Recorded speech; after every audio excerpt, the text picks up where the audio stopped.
Is Bitcoin, or are these as currently being traded, are they a commodity, or are they a security, or are they both?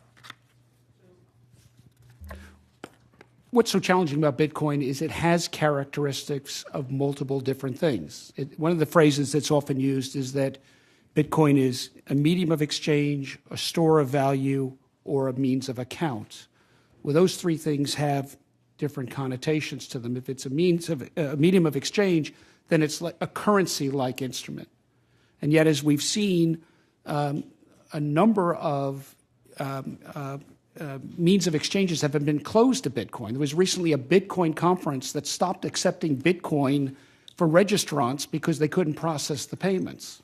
So, but yet it's still spoken of as perhaps a means of account. And in that case, it has implications from the Fed and currency.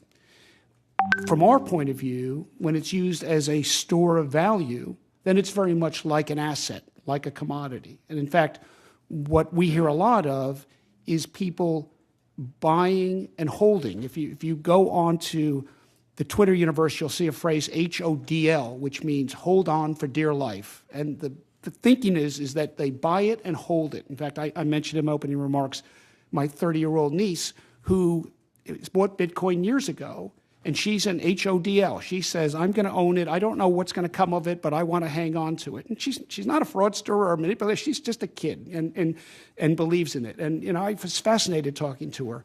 And I think she represents a lot of folks that think there's something in this, I want to hold on to it. And so in that regard, from our point of view, it's a commodity. And if there's a derivative on that, we regulate it.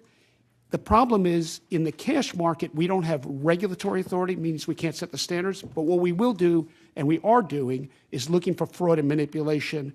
And we intend to be very aggressive, if nothing else, so that people like my niece can have some security that there's not fraudsters and manipulators out there, and there are far too many of them. We should all like and follow Giancarlo on Twitter. He's fighting for us. He's fighting for crypto. See if he keeps it up.